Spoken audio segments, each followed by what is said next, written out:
Next chapter 4 करते हैं class 10th history का, making of a global world. तो प्री मॉडर्न वर्ल्ड के दौरान से ही ग्लोबलाइजेशन चलती आ रही है। हालांकि ये शब्द अभी ज़्यादा पॉपुलर हुआ है पिछले 50 सालों में। काफ़ी ड्रामेटिक और विजिबल साइंस हैं ग्लोबल इंटरैक्शन के अंदर, इंटरकनेक्टेडनेस के हमारी ज़िंदगी में आज के दिन में। ये चीज़ एक दिन में नहीं हुई, इसके कई फेजेस थे। ह्यूमन हिस्ट्री के अंदर ह्यूमन सोसाइटीज़ धीरे धीरे करके ज़्यादा इंटरकनेक्टेड होती चली आई हैं। नॉलेज, अपॉर्चुनिटी, स्पिरिचुअल फुलफिलमेंट और एस्केप फ्रॉम परसेक्यूशन के लिए लोगों ने एंशंट टाइम से ट्रैवल करते रहे, ज्ञान प्राप्त करने, मौका खोजने, स्पिरिचुअल यानी आपकी आत्मिक शांति के लिए, या फिर कोई अपने घर में कहीं पकड़े जा रहे थे, पुलिस पीछे लगे थी, या पॉलिटिकल क्लास खिलाफ हो गई थी, उससे भागने के लिए ट्रेडर्स वगैरह एक जगह से दूसरी जगह जाते रहे। Goods, money, value, skill, ideas, inventions, even germs और डिजीज़ इन लोगों के साथ गए। आई होप आपको वो एक्सप्लेन करने की ज़रूरत नहीं है। सिल्क रूट की बात करते हैं। पहले सिल्क रूट से दुनिया कनेक्ट हुई थी। वाइब्रेंट प्री मॉडर्न ट्रेड शुरू हुआ था, बड़ा जो कल्चरल लिंक्स जिसने बनाए, वेस्ट बाउंड यानी चाइना से यूरोप की तरफ सिल्क के डब्बे, कार्गो जाने के लिए रूट बने, रास्ते बने।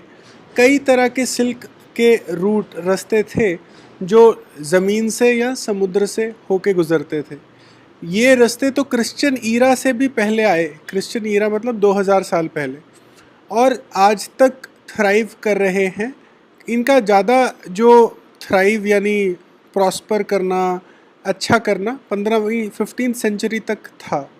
चाइनीज़ पॉटरी भी इसी रास्ते, टेक्सटाइल, स्पाइसेस इंडिया से, टेक्सटाइल मतलब कपड़े, स्पाइसेस मतलब मसाले, भी इंडिया से और साउथ ईस्ट एशिया से इसी रास्ते जाते रहे। इनके जवाब में सोना और चांदी आए यूरोप से एशिया के अंदर। क्रिश्चियन मिशनरीज, मुस्लिम प्रीचर मतलब जो धार्मिक उपदेश देने वाले लोग हैं, वो भी आते जाते रहे एशिया के अंदर। जो बुद्धिज़्म है उसका जन्म हालांकि ईस्टर्न इंडिया में हुआ। खाने से शुरू करते हैं बात। स्पेगेटी, जो इटालियन नूडल्स होते हैं मोटे मोटे, और पोटैटो से शुरू करते हैं बात। स्पेगेटी और नूडल्स की अगर बात करें तो ये माना जाता है कि नूडल्स चाइना से शुरू हुए और यूरोप तक पहुंचते पहुंचते वो मोटी स्पेगेटी बन गए। अरब ट्रेडर्स, अरब के जो व्यापारी आए, वो पास्ता को 15वीं सेंचुरी तक सिसिली, जो इटली के नीचे एक छोटा टापू है, वहाँ तक ले गए। इसी तरह से कई सिमिलर खाने जापान से भी गए हैं। ये कहानियाँ सच है या झूठ ये कोई नहीं बता सकता, मगर ये बात सच है कि जो हमारे आज के कॉमन फूड्स हैं, आम खाने जो हम खाते हैं, पोटैटो, सोया, ग्राउंड नट यानी मूंगफली, मेज़ यानी मक्की, कॉर्न, टमेटो, टमाटर, मिर्चें और स्वीट पोटैटो, शकरकंदी, ये हमारे पूर्वजों को तो मालूम ही नहीं थे, वो नहीं खाते थे ये। और करीब 500 साल पहले, 5 सेंचुरी पहले ही ये हमारे खाने में आए हैं। ज़्यादातर ये खाने इंट्रोड्यूस किए गए यूरोप और एशिया में क्रिस्टोफर कोलंबस की अमेरिका की खोज के बाद। जब क्रिस्टोफर कोलंबस, हमें मालूम है, ने गलती से अमेरिका की खोज कर डाली थी। यूरोप के गरीब जो थे वो भी बेहतर खाना और लंबी ज़िंदगी बसर करने लगे पोटैटो के आने के बाद, क्योंकि उससे पहले तो उनको खाना पूरा ही नहीं बनता था। आयरलैंड के भी जो सबसे गरीब लोग थे, तबका था, गरीब वर्ग, गरीब पेजेंट्स, वो भी पोटैटो पे ही, आलू पे ही डिपेंडेंट थे ज़्यादातर अपनी ज़िंदगी के लिए। और जब आलू अगर नहीं हो पाया तो हज़ारों लोग भूखे मर जाते थे। कॉन्क्वेस्ट डिजीज़ और ट्रेड। कॉन्क्वेस्ट मतलब किसी नए एरिया पे कब्जा करके उस पे राज करना, जैसे ब्रिटिश ने कॉन्कर किया था इंडिया को। प्री मॉडर्न वर्ल्ड जो थी वो 16वीं सदी यानी 1500s के अंदर अचानक बहुत छोटी लगने लगी। यूरोपियन सेलर्स ने एक सी यानी समुद्र से रास्ता ढूंढा था एशिया का, और सक्सेसफुली कामयाबी तरीके से क्रॉस किया था वेस्टर्न ओशन यानी अटलांटिक ओशन को, और अमेरिका पहुंच गए थे। और इससे ही एक तरह से ट्रेड शुरू हुआ, गुड्स का यानी सामान का, लोगों का, नॉलेज का, और कस्टम्स का भी। कस्टम यानी रीति रिवाज भी अब इधर के उधर, उधर के इधर आने जाने लगे। जो डिस्कवरी हुई अमेरिका की, उससे कट ऑफ, अमेरिका जो था उसकी डिस्कवरी से पहले कट ऑफ था बाकी की दुनिया से कई millions of years. 1 million year होता है 10 लाख, तो 50 सालों तक कोई और देश का व्यक्ति अमेरिका नहीं गया था। जो वहाँ के ज़मीन थी और क्रॉप था, मिनरल्स थे, वो लोग खुद ही इस्तेमाल करते थे। साउथ अमेरिका के अंदर पेरू और मेक्सिको में कई प्रेशियस मेटल, जिन्हें गोल्ड और सिल्वर जैसे, वो उसकी बहुत खानें थी। और ये माना जाता था कि एक एल डोराडो नाम का शहर है, जो सारा शहर ही सोने का बना है, और उस शहर को खोजने के लिए बहुत यूरोपियन एक्सपेडिशन वाले खोजी लोग वहाँ गए। पोर्चुगल यानी पुर्तगाल और स्पेन ने साउथ अमेरिका और अमेरिका का हिस्सा काट काट के अपनी कॉलोनी बनाई। और ये जो उनकी जीत थी अमेरिका के अंदर, ये सिर्फ बेहतर फायर पावर, आर्म्स या बंदूकों की वजह से नहीं थी। एक एक तुक्का या गलती से एक नेचर उनका साथ दे रही थी। यूरोप के जो डिजीज़ थे जैसे स्मॉल पॉक्स, वो ये इन ट्रेडर्स के साथ इसके जर्म्स भी कैरी हुए अमेरिका के अंदर। क्योंकि अमेरिका के लोग कई लाख सालों से बाकी दुनिया से अलग थे, तो उनकी इम्यूनिटी विकसित नहीं थी इन डिजीज़, इन बीमारियों के ख़िलाफ़। इम्यूनिटी मतलब शरीर की लड़ने की ताकत। तो बहुत जल्दी स्मॉल पॉक्स से वो लोग बीमार हो जाते थे। और इससे मालूम चला कि जो इस बीमारी से वहाँ की कितनी ही कम्युनिटीज़ डेसिमेट हो गई, यानी 10 लोग मर गए, एक ही बचा 10 में से। जो बायोलॉजिकल वॉरफेयर इस तरह की अंदाजे से छिड़ी, वो उसका कोई तोड़ नहीं था। बंदूकें तो वो दूसरे के खिलाफ दाग सकते थे, लेकिन स्मॉल पॉक्स तो सिर्फ उन्हीं को होना था। यूरोपियन तो उसके लिए उनकी शरीर में विकसित थे उसको लड़ने के लिए, इम्यूनिटी थी उनमें। 19वीं सदी तक पावर्टी और हंगर यूरोप में बहुत कॉमन थे। वो भी एक गरीब मुल्कों की तरह रहते थे। रिलीजियस कॉन्फ्लिक्ट, क्रिश्चियनिटी के कई सेक्ट हैं, कई भाग हैं, उनमें आपस में लड़ाई चलती रहती थी। रिलीजियस डाइसेंटर या जिसने भी उन रिलीजन के खिलाफ बोला, उन्हें परसिक्यूट या उनके पीछे जेल या मार दिया जाता था उन्हें। हजारों यूरोप से भाग के अमेरिका गए।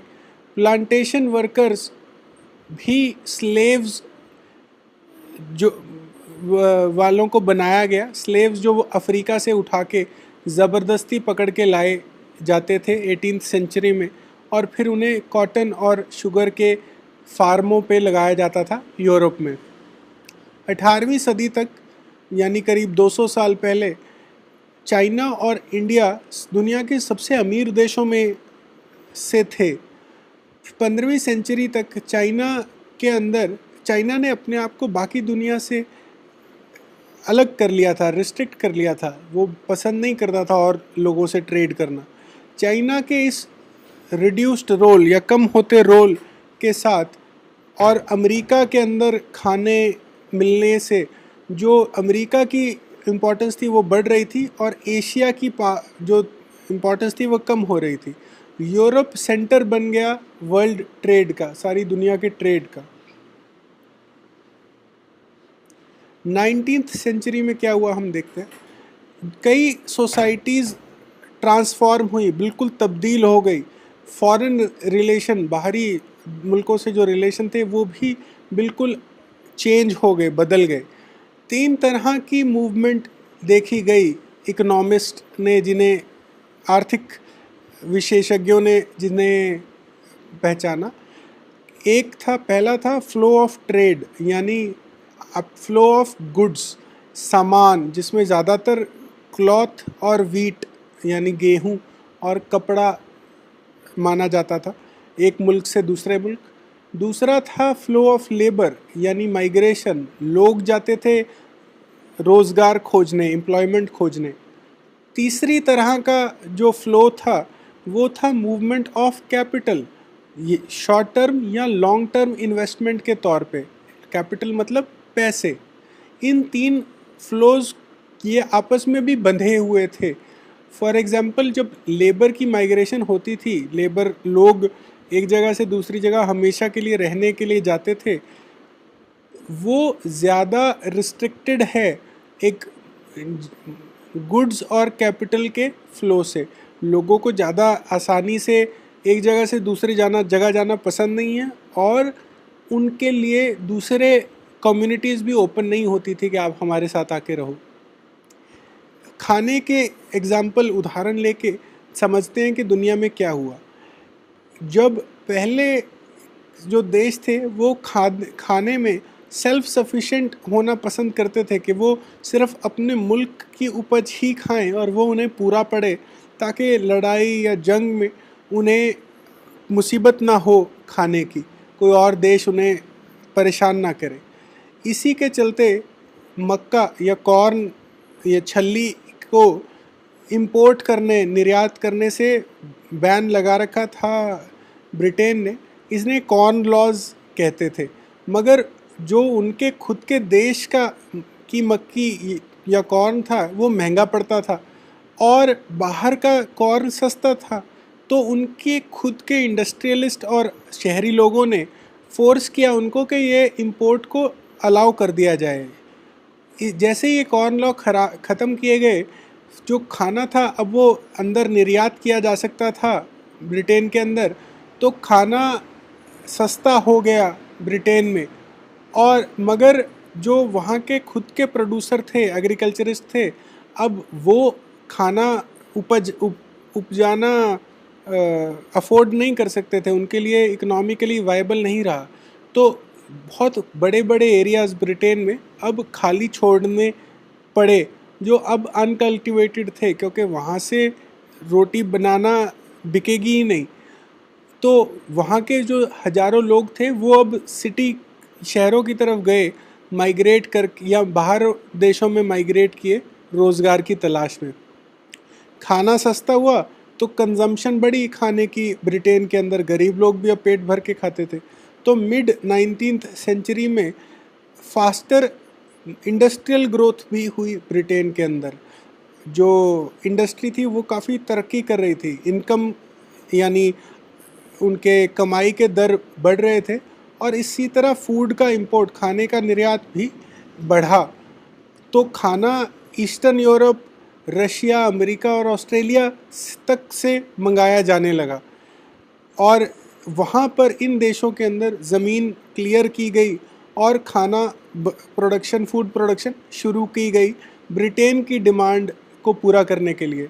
नई रेलवे का इजाद हुआ इन देशों में, नए हार्बर यानी पोरबंदर जिसे कहते हैं, जहाँ से पानी के जहाज़ जाते थे एक जगह से दूसरी जगह, वो बनने लगे।